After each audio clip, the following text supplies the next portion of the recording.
Tanglers, Annie here. Back again so soon because I'm trying to catch up with our Inktober Tangle challenge. Today, these are the materials I'm going to be using for day 4. I'm just going to do one today because Souk is a beautiful tangle that I'd like to really focus on teaching you as just a single tangle because it is a little bit harder, but if you get it, you can do some really incredible things with it. So we're just going to concentrate on this one today. Here are all the materials I'm going to be using. It looks very complicated, only because I have decided to add opals in my Souk. And I'll show you how to do that. And if that's too much for you, just leave it as it is. So I am going to work today on a larger tile. I've done my little bijou tile already for my book when I was practicing. So I'm going to show you this in the larger format just because we really need room so you can see what's going on. And I'm going to start with the Zentangle tile in gray, and I'm going to start with just a string border, plain border, not curvy or wavy, just to give it that special little kind of matte when we're finished. And I'm only going to do one strand of Souk. Souk can be used in so many different ways, and I'm just learning it myself. What I love about it, I'm gonna make a string where I plan to do my Souk step out, and that can be erased. So I'm going to use an 01 Micron pen. And one of the things I noticed when I was practicing this is you want to make sure that when you do your scallops, they're rather large in this point, because that makes it easier to really see the details. There's a lot going on in this tangle, but I'm telling you, if you get down this whole rhythm, it's really, really fun. So I'm going to just start up here. Well, actually, I would start more here. It's always, you're going to make kind of a fish. And you see how I'm crossing over my line. I'm doing the exact same line mirrored on the left as I did on the right. But I'm doing it from like 3/4 of the way down. See how we're crossing over at 3/4 and another like this. Whoops, that one got wonky because I'm not paying attention and I'm talking. But it doesn't matter. I just love this tangle. Watch the rhythm. So if we go like this, nice large V shapes, okay? And then we go here. Look how much fun this is. It's just this repetitive motion that I just think is really, really special. And then we're going to go alternate with a big bud on top of the diamond. So here's my first diamond, and I'm going to go ahead and make my bud. And it's got to be a little bit pointed, and you'll see why. Then I'm going to turn my tile and do the same thing here.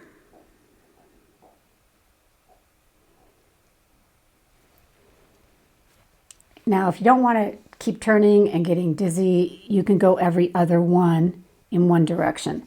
I'm going to just keep turning it so I don't get confused because I am talking.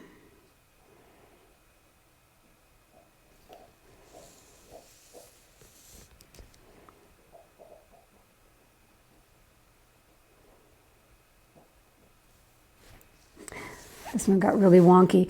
You should try to concentrate on this being a diamond like this, okay?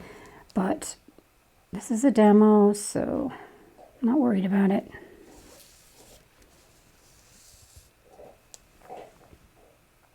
So yesterday we had my dog Benina walking around clicking on the carpet. Now you can hear her chewing her bone.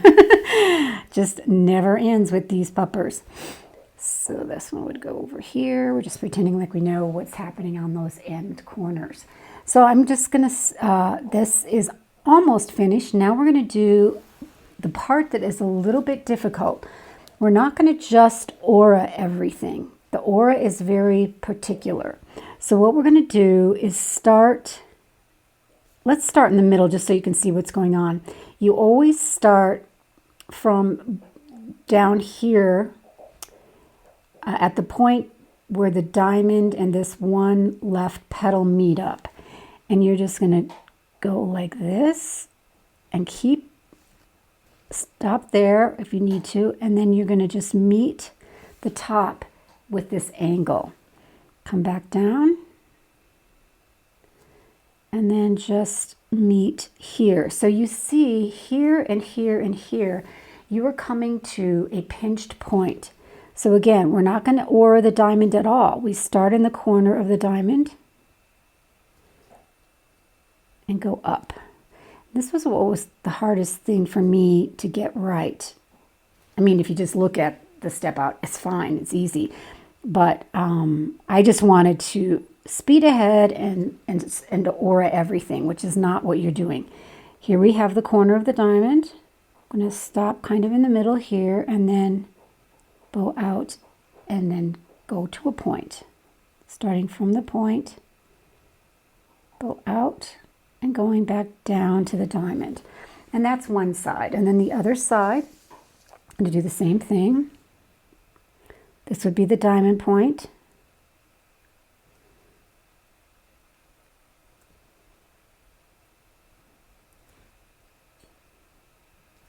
Do not aura that.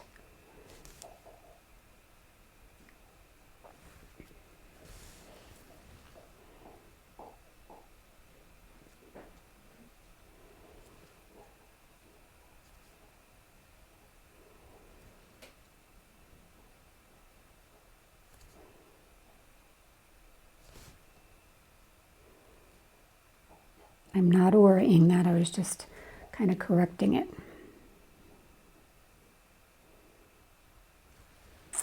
And there we have just one strand of Souk. Souk is a beautiful tangle by Steph Kiefhaber, CZT.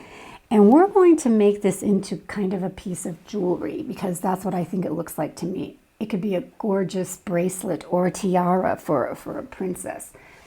So here we go. The next step is normally in here, they want you to make a diamond.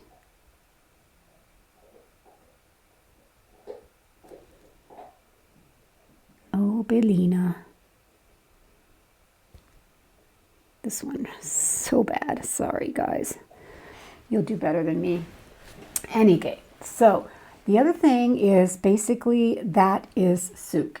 And other than the shading, which we're going to do completely differently because I'm going to shade for my jewelry. And the other thing I'm going to do is, if you've ever heard of the tangle Innipod, this is the Innipod shape. And I'm going to do something very similar. I'm not going to bring down the size. I'm just going to use this Innipod shape to make pearls. And I'm going to always start with the big pearl in the circle in the middle. And then I'm going to do kind of pearls squished next to each other rather than actual pearls. I like that look. Molly does this in one of the project packs.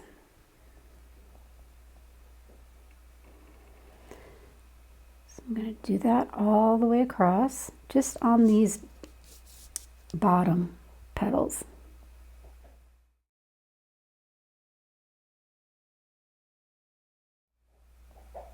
As with Innipod and many of our pearl-like tangles, we like to go in and fill in this little space called an interstice with the black, and that's just going to help make the pearls pop.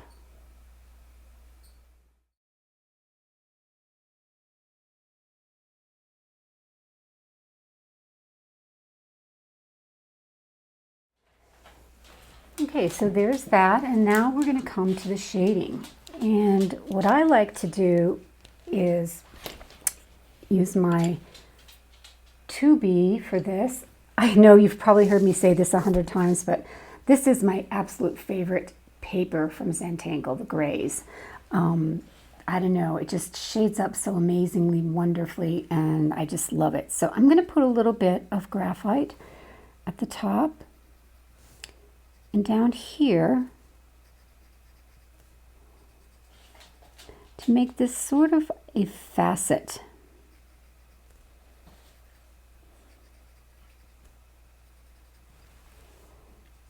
For our to be opals. These stones are going to be opals. And I'm going to take a brand new tortillon for this project because it needs to be pretty pointed for this detailed work.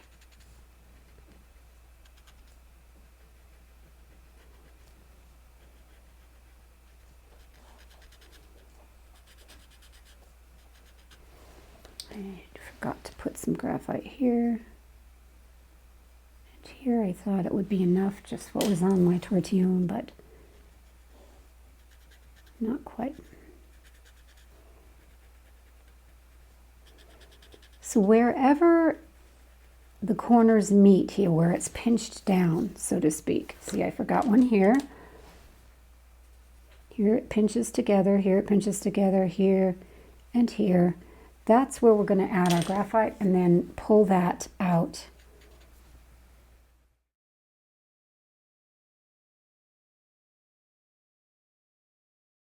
So when you're finished with this part of the shading, you can already see how this is kind of looking like a piece of silver, right? With a highlight here where it bows up, which is just perfect. Now I'm going to do the same. I'm going to shade also my little pearls with that easy comma shading that I always show you.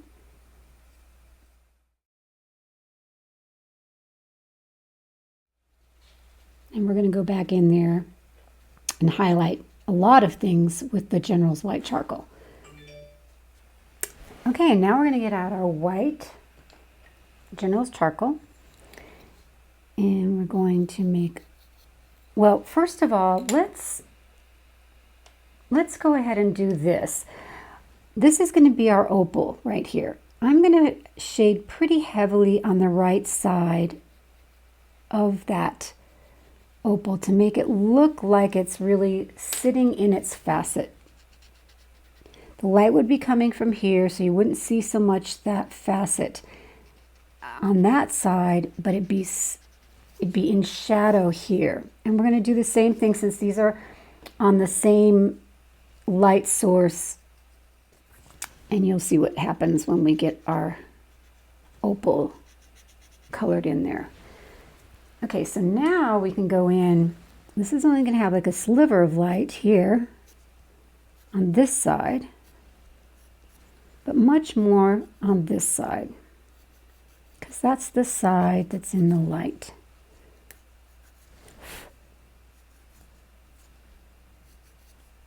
And if this is all too much for you, you can of course just stop here and, shade any way you want. You can also just shade in here, each of these little kind of petals. You can round them and shade them separately also. That looks really pretty. There are so many samples out there. Next, I'm going to really shade in here, concentrating on loading up my General's white in the middle and just lightly on the side. You don't see a lot of that on camera, but I am going to really concentrate here in the middle, but put charcoal over the whole inside gem. And you'll see why. So now I'm going to get out my Aquamarine Prismacolor. All of these pencils today I'm using just Prismacolor, so it's easy for you to, if you have Prismacolors, to identify them. Let's start here in the middle. I'm just going to add a scumbling motion of this color on top of the white. And then I'm going to get my blue. This one is True Blue from Prismacolor 903. And add some of that in there.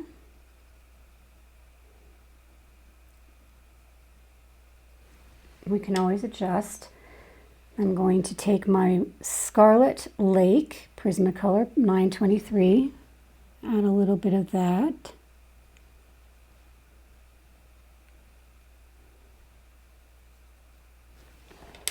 And then finally the Prismacolor Sunburst Yellow. I was using a cadmium yellow before, but ooh, this sunburst really does bring up that kind of translucent look. And then on top of that, I'm going to take my generals and go back over and sort of blend with the white. Remember, we can blend with a colorless blender, a solvent blender, or a lighter color or white. And in this case, we're going to blend with white, especially concentrating on that middle section. And that is our opal. This is a little bit in my face, so I'm going to knock that down and maybe add a little bit of blue in between there.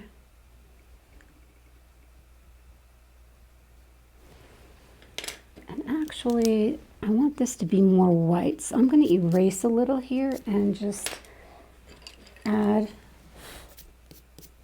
some white, because that's where the light would be hitting this and really making it look translucent. So next, I'm just going to do the same thing over here. You can layer these up with any order you want. I'm going to stay a little bit less. I'm going to stay a little away from that center, so I maybe not have to erase. This is the True Blue. And I like to put the red on first because the yellow, when you go on top of that, knocks it down to be more of that opally orange color. And the sea green, or I'm sorry, the aquamarine.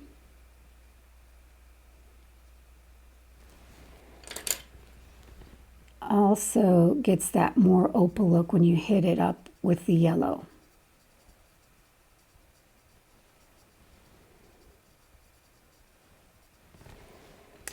And once again, I'm going to kind of erase in here.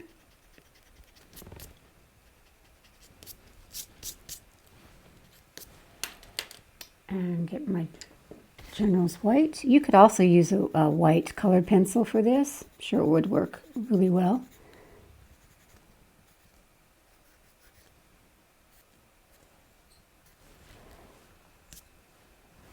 There are two of our gemstones. One thing I haven't done yet is go in my pearls and add the generals there. I just love this gray paper because it takes on the general's charcoal so well.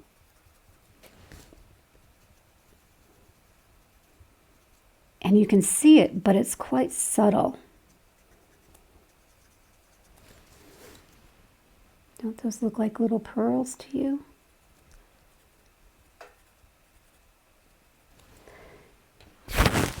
And what I did in my sample, I left this white, and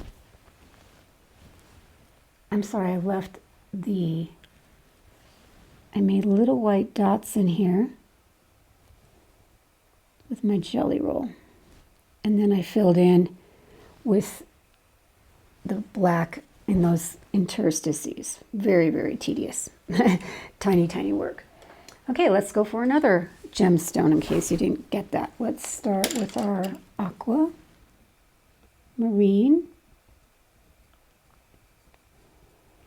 Just scumbling. You know, a scumble, if I take my pen, we use this in pen and ink, it's a scumble. You're just making irregular kind of squiggles. I guess squiggle would be a good word for it, but that's a scumble pattern. You can use it in pen and ink, you can use it in graphite, you can use it in obviously color pencil. So that was this one, and now I'm going to get the blue, True Blue, My little Scarlet Lake.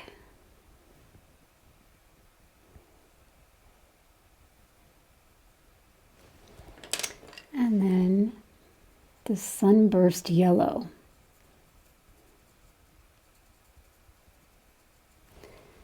Blend with my generals.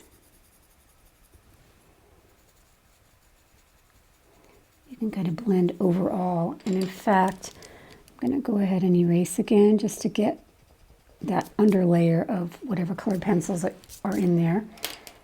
And then go back over the top with this. Because in an opal, as you know, there's an awful lot of white, right? So we want to start with the white. Once again. So when I'm hitting up the True Blue, it's making a kind of a green, right? So you don't need a green. You've got yellow and blue. And if you want to really bring out the sea green or that sea foam green, the aquamarine, you can do that by just going back over. And then this time I'm just going to go right over the middle and blend everything.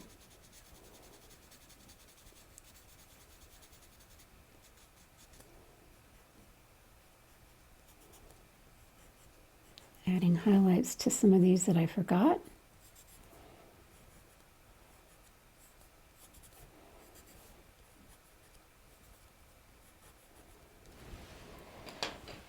And just two more. It really goes pretty fast once you get the technique down. It's just like everything. It's kind of like a recipe, one step at a time.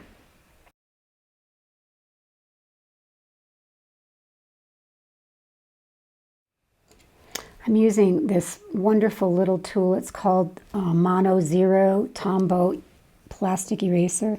That's how you can get a really nice small area erased with more precision than a large one. So now we're going to really finesse this a bit with the pen. I'm going back in and making sure these little white specks have the background darkened. And then I'm going to go on each of the stones, and I'm really going to weight that right line where we added the extra shading. It's going to help us see the facet that it's sitting up off of the jewelry. And then I like weighting a little bit here in the corners, just ever so slightly.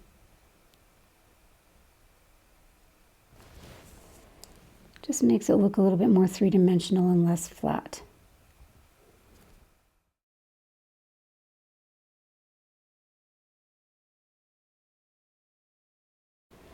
And then, just because I want this to look more like a bracelet or a tiara, I'm going to give everything a true aura line. That is, I'm going to just aura everything. No pinching at the top or in the corners.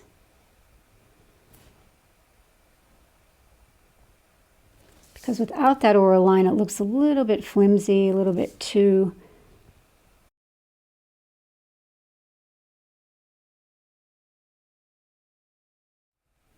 not perfect, but pretty anyway, right? So there is the Tangle Souk by Steph Kiefhaber. I absolutely love it. There's so much you can do with it. I'm going to go ahead and put my chop on.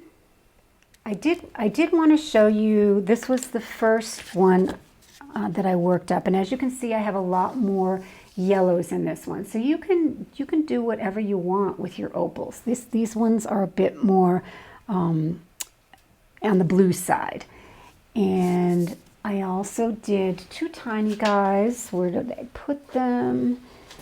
that I wanted to show you that are going to go in my little journal. This one I added some poke leaves, and this one I added some other leaves. And what fun is Souk? See you next time. Thanks for joining me.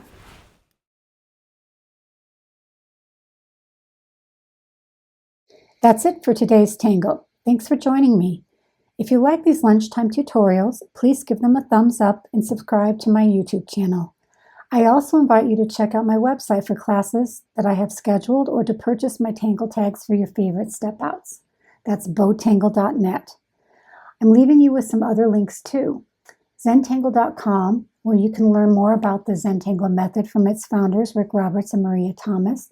You can also visit their store there for a multitude of Zentangle paper tiles, tools, books, and kits. Tanglepatterns.com is that site I talk about where you can explore hundreds of tangle patterns, read about them, and get the step out, which is basically the deconstruction of the pattern.